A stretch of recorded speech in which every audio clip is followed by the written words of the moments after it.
Hello students, आज आप लोग पढ़ेंगे नया टॉपिक और इस पूरे वीडियो में आप क्या करेंगे? आप पूरा एक्सरसाइज के क्वेश्चन को सॉल्व करेंगे। Within 30 minute you can solve, we will solve all the question regarding second chapter acid base and salt class 10th। तो आज हम लोग क्या करेंगे? क्लास 10th में साइंस में केमिस्ट्री में second chapter acid base and salt के एक्सरसाइज के सभी क्वेश्चन को सॉल्व करेंगे। ये बड़ा चैलेंजिंग है। With in 30 minutes. तो नाउ लेट अस स्टार्ट। पहला क्वेश्चन है एसिड बेस एंड सॉल्ट के बारे में अगर हम बात करते हैं तो बच्चों सबसे पहले एसिड बेस एंड सॉल्ट में एक्सरसाइज निकालते हैं। ये हमारा 10th क्लास में अगर देखें सेकंड चैप्टर है एसिड बेस एंड सॉल्ट। आज हम लोग एक्सरसाइज निकालते हैं और एक्सरसाइज में फर्स्ट क्वेश्चन, एक्सरसाइज का फर्स्ट क्वेश्चन आप लोग देखिएगा। आप एनसीईआरटी बुक निकाल लीजिए। पहला क्वेश्चन क्या है? A solution turns red litmus blue, its pH is likely to be. मैं आपको क्वेश्चन पढ़ के सुनाऊंगा, समझाऊंगा, आंसर दूंगा, आप समझिए जल्दी से।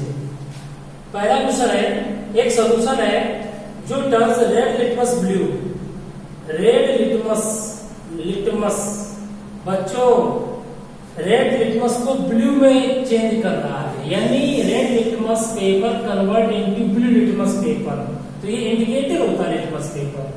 अगर रेड लिटमस पेपर ब्लू हो जाता है तो इसका मतलब रेड लिटमस पेपर को आपने बेस में डाला या बेसिक सॉल्यूशन में डाला। ओके, बेसिक सॉल्यूशन में अगर रेड लिटमस पेपर डालेंगे, अगर बेसिक सॉल्यूशन में रेड लिटमस पेपर डालेंगे तो वो रेड से ब्लू हो जाएगा। तो ये बात कब है? जब बेसिक सॉल्यूशन होता है वो जो पीएच ग्रेटर देन 7, जब हमारे सॉल्यूशन की पीएच 7 से ज्यादा होती है तो उसका सॉल्यूशन बेसिक होता है। बेसिक में रेड लिटमस पेपर डालोगे तो ब्लू हो जाएगा। तो पहला क्वेश्चन है इसकी पीएच कितनी होगी? 4 ऑप्शन है, बताइए पीएच कितनी होगी? पहले ऑप्शन में 1, फिर 4, फिर 5 और 10। बताइए ये 4 ऑप्शन में पीएच कौन सी होगी? 10। ये हमारा A B C D option हमारा करेक्ट है, क्योंकि पीएच जब 10 होती है 10 होती है तो सोल्यूशन हमारा कैसा होता है? बेसिक। आप इधर ध्यान दीजिए, अगर आप पूरा ध्यान इधर देखेंगे ना तो आप बहुत अच्छे समझ पाएंगे। तो इतना समझिए। नेक्स्ट क्वेश्चन दूसरा क्या है? ये पहला क्वेश्चन सॉल्व हो गया। तो लिटमस पेपर 2 तरीके के हैं, रेड और ब्लू। रेड वाला डालोगे बेसिक में तो ब्लू हो जाएगा, और ब्लू लिटमस पेपर को अगर एसिड सॉल्यूशन में डालेंगे तो रेड हो जाएगा। सेकंड क्वेश्चन क्या है देखिए, a solution react with crushed egg shell to give a gas that turns lime water milky. देखिए बेटा, एक सॉल्यूशन है, आपको पता है क्रस्ड एग सेल, आपको पता अंडे की जो ऊपर की कवरिंग होती है वो आप लाइमस्टोन से बनी होती है, CaCO3 से।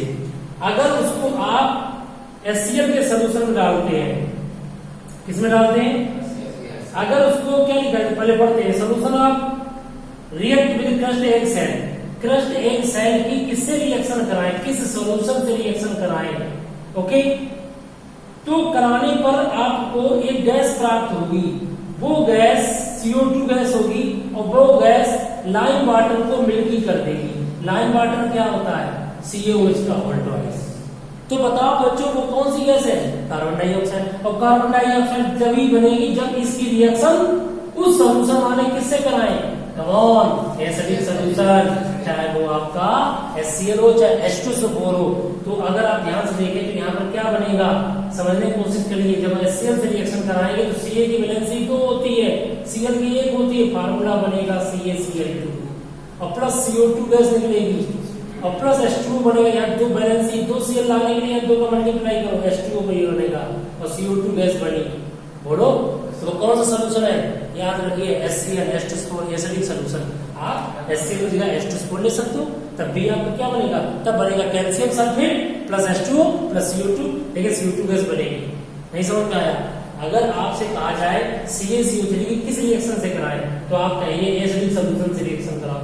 एसिडिक सॉल्यूशन में भी H2SO4 में भी HCl, दोनों में रिएक्शन कराएंगे तो ये क्या है? कैल्शियम कार्बोनेट साल्ट है। तो क्या बनेगा, कार्बन डाइऑक्साइड गैस बनेगी। वो कौन सी गैस है, CO2। वह गैस लाइम वाटर को मिल्की कर देगा। कैसे मिल्की कर देगा, लाइम वाटर का फार्मूला क्या है, CaOH का होल्ड है। जब CO2 गैस इससे रिएक्शन करेगी तो ये मिल्की कलर इसकी वजह से आता है, याद आया कुछ, मिल्की कलर आता है CaCO3 के कारण। आपको बता दें लाइम वाटर का कलर दूधिया हो जाता है, मिल्की हो जाता है। जब CO2 गैस लाइम वाटर के में डिजोल्व करते हैं तो CaCO3 के कलर मिल्की होता है, उसकी वजह से पूरा कलर मिल्की हो जाता है। तो जब कहा जाए lime water turns into milky colour, then you can say CO2 gas pass. समझ में आ गया। तो इसमें क्वेश्चन था कि ये सॉल्यूशन रिएक्ट में सॉल्यूशन कौन सा है, 4 ऑप्शन था, NaCl, HCl, NiCl, KCl। तो 4 ऑप्शन में HCl आंसर हुआ हमारा, देख लीजिए आप लोग। तो इसमें हमारा कौन सा विकल्प सही ऑब्जेक्टिव क्वेश्चन है, दूसरा HCl से रिएक्शन कराएंगे। तो ये 2 ऑब्जेक्टिव क्वेश्चन हो गए। थर्ड ऑब्जेक्टिव क्वेश्चन क्या है समझिए। थर्ड ऑब्जेक्टिव क्वेश्चन पढ़ लीजिए तब तक आप लोग। यहाँ पर थर्ड ऑब्जेक्टिव क्वेश्चन देखिए, आपको अच्छे समझ में तभी आएगा जब आपने पीछे के कॉन्सेप्ट पढ़े हो और एनसीईआरटी बुक आपके हाथ में हो। थर्ड क्वेश्चन पढ़िए। थर्ड क्वेश्चन क्या है, पढ़ना शुरू करिए आप लोग। 10 ml of a solution of NaOH। बच्चों हमारे पास 10 ml NaOH का सॉल्यूशन है, उसको found to be completely neutralised by 8 ml of, इसको न्यूट्रलाइज किया जाता है 8 ml HCl के सॉल्यूशन से। मतलब समझो, उदासीन जानते हो, न्यूट्रलाइज करना। अगर NaOH बेस है, HCl एसिड है, तो इसके सॉल्यूशन का 10 ml और इसके सॉल्यूशन के 8 ml एक दूसरे को उदासीन कर रहे हैं, न्यूट्रलाइज कर रहे हैं। न्यूट्रलाइज समझते हो, pH ये इसी सॉल्यूशन का pH कितनी होगी, 7 से ज्यादा, ये 8 ml मिला दिया, pH कितनी हो गई, 7। न्यूट्रलाइज का मतलब क्या होगा, 7। यानी 10 ml NaOH को न्यूट्रलाइज करने के लिए 7 ml HCl चाहिए। ओके, अब कंसंट्रेशन नहीं पता मुझे, कंसंट्रेशन कितना है, लेकिन वॉल्यूम पता है कि 10 ml इसके और 8 ml इसके। समझ में आ गया। इसके बाद क्या कह रहा है, if we take 20 ml of the same solution of NaOH, अगर हम 20 ml लें, बच्चों बताओ 20 ml सॉल्यूशन है वही वाला NaOH का, तो बच्चों what is the amount of HCl required to neutralise, दूर से लग रहा है कितना सॉल्यूशन है, 10 ml को न्यूट्रलाइज करने के लिए 8 ml HCl चाहिए, तो 20 ml को न्यूट्रलाइज करने के लिए कितना चाहिए, 8 गुनी, अरे यार डबल हो जाएगा, तो 16 ml चाहिए HCl के। नहीं समझ में आया, आ गया।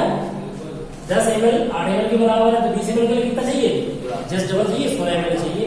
तो आंसर कितना होना चाहिए इसमें, 16 ml। इसमें ऑप्शन दिया 4 ml, 8 ml, 12 ml, 16 ml, तो 16 ml पे आप टिक मार दीजिए।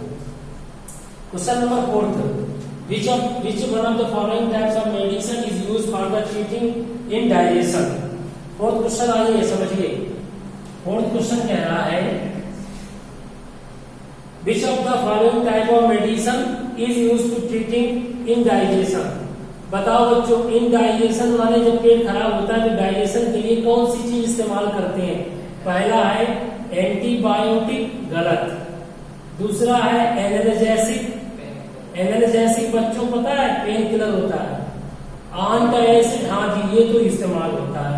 एंटासिड दवाई होती है पेट की एसिडिटी को कम करने के लिए, to lower the decrease the acidity of stomach.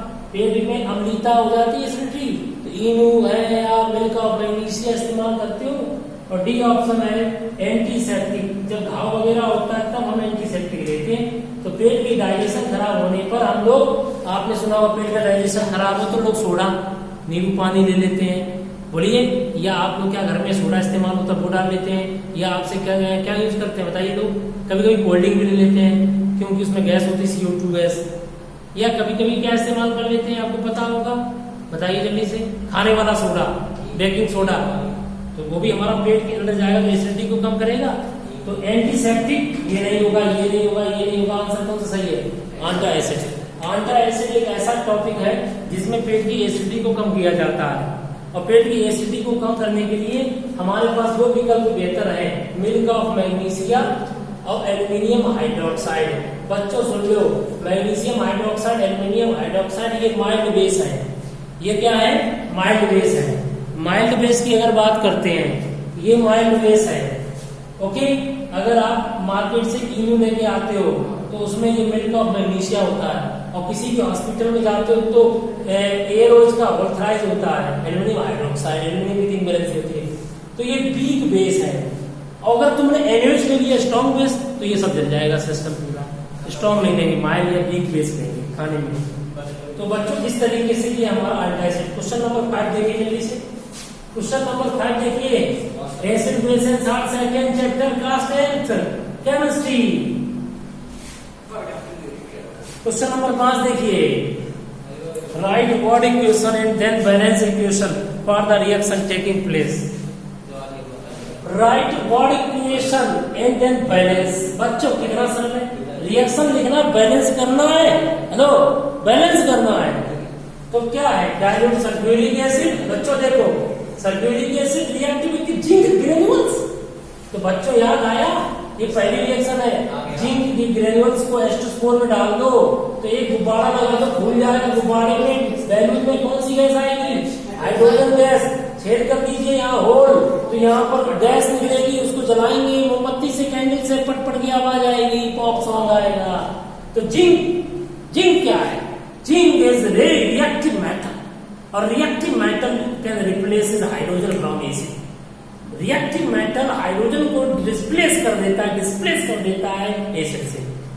समझ में आ गया? तभी कहते हैं कि मेटल को एसिड में डालो, you will get hydrogen gas, but not you will get hydrogen gas always. You will get hydrogen gas when condition is this reactivity of the metal is more than the hydrogen. The zinc is reactive. How can we see the valency of zinc? 32 18 2 valency is 2. Metal electropositive, zinc की valency 2, sulphate पकड़ेगा, salt बनेगा, zinc sulphate बनेगा, hydrogen gas निकलेगी। Clear हुआ? क्या ये balance है? Yes, this is a balance reaction. Zinc reactant में, एक प्रोडक्ट में, एक सल्फेट एक हाइड्रोजन दो, ओके। इसी तरीके से बाकी आप एक रिएक्शन बता दिए, BCD आप कर सकते हो, वेरी गुड। इसी तरीके से आप अन्य रिएक्शन को बैलेंस करके कमेंट सेक्शन में लिख के दिखाइए।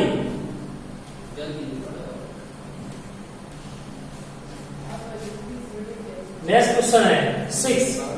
Compound such alcohol and glucose also contain hydrogen but are not categorized। अच्छा, ये क्वेश्चन कितना सरल है। एल्कोहल जानते हो, एल्कोहल, और कौन सा है, ग्लूकोज। भाई एल्कोहल का फार्मूला C2H5, ग्लूकोज का फार्मूला C6H12O6। इनमें हाइड्रोजन है लेकिन they are not acid, they are not, आप लिख सकते हो दे आर नॉट, ये एसिड नहीं है, ये एसिड नहीं है। क्यों? क्योंकि पानी में डिजॉल्व तो होते हैं but they do not ionised in water. Ionise नहीं होंगे और ना H+ आयन देंगे। और यदि HCl को पानी में डाले, H2SO4 को वाटर में डाले, HNO3 को पानी में डाले, तो ये सब पानी में आयनाइज होके H+ आयन देते हैं। आयनाइज हो गए, देखो भाई ये आयनाइज हो गए, ये देखिए आयनाइज हो गए, H++ नाइट्रेट। याद आया? तो ये कौन है, इलेक्ट्रोलाइट है।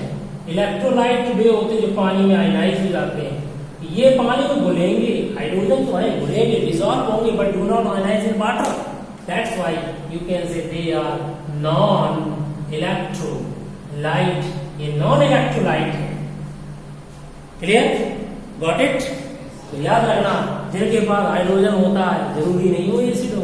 यूरिया NH2CONH2, यूरिया में हाइड्रोजन है, क्या एसिड है? नहीं। यूरिया पानी में घुलती है, आयनाइज नहीं होती है। Urea does not give hydrogen ion in water, therefore urea is not acid. याद रखो, एसिड वे हैं जो पानी में घुलने पर H+ आयन दे, आयनाइज हो, उनका बॉन्ड टूटे, दो भागों में प्लस माइनस में। एसिड है, H+ आयन होना कंपलसरी है।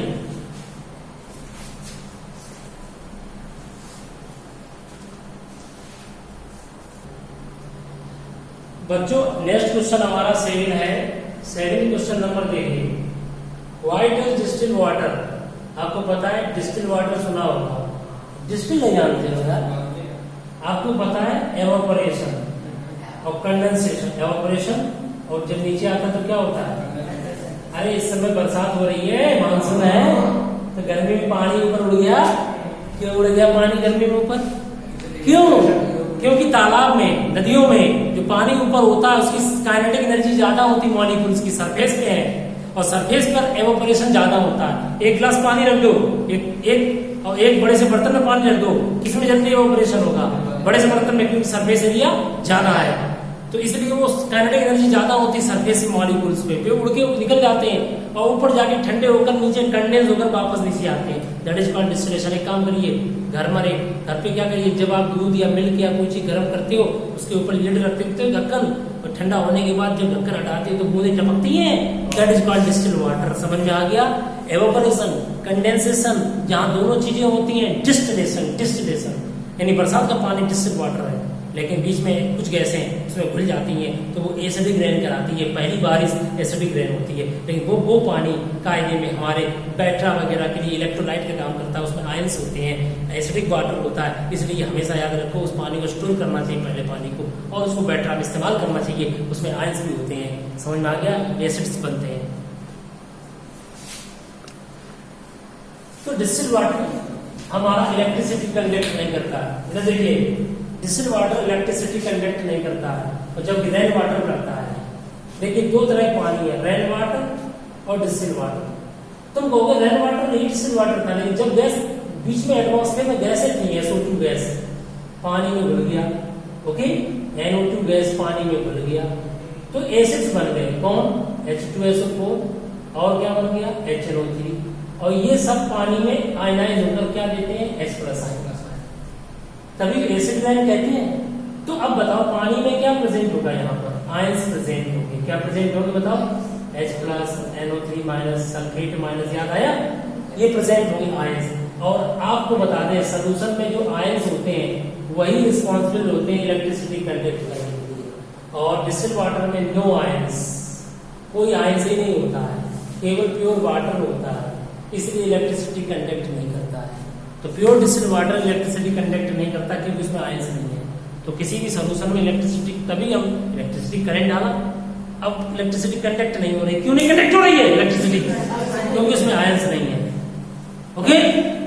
जबकि रेन वाटर में इलेक्ट्रिसिटी कंडक्ट होती है क्योंकि उसमें फ्री आयंस प्रेजेंट है। क्यों? आपको पता है, पानी आ रहा है डिस्टिल्ड वाटर, बीच में SO2 गैस, NO2 गैस है, वो घुल करके एसिड्स बनाती है, एसिड आयनाइज हो जाते हैं। रेन वाटर डिस्टिल्ड वाटर में ये डिफरेंस क्वेश्चन आएगा, what is the main difference in between distilled water and rain water. अगर आपका प्रेजेंस आप अच्छा नहीं है, आप मत पढ़िए, अब ध्यान दीजिए सामने। अगर आप ध्यान नहीं देंगे तो मैं बता रहा हूँ बहुत प्रॉब्लम होती है। प्लीज कंसंट्रेट, फोकस करिए सामने।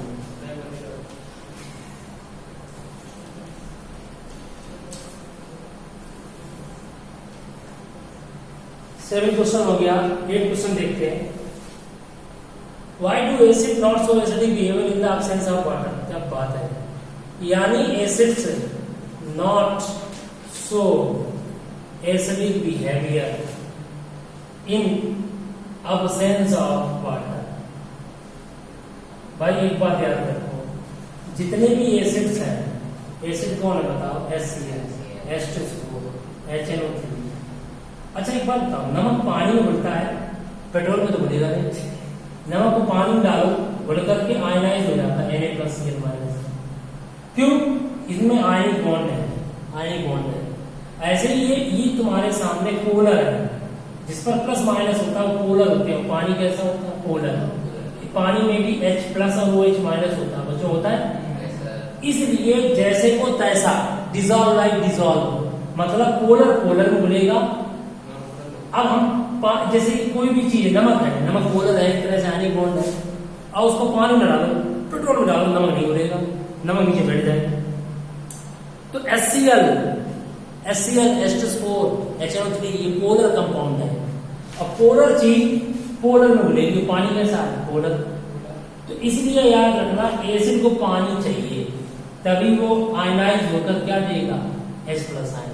और पानी के अलावा कोई दूसरा सॉल्वेंट ले लिया नॉन पोलर, तो उसमें वो आयनाइज नहीं होगा। समझ में आ गया? जैसे तेल और पानी घुलते हैं कभी,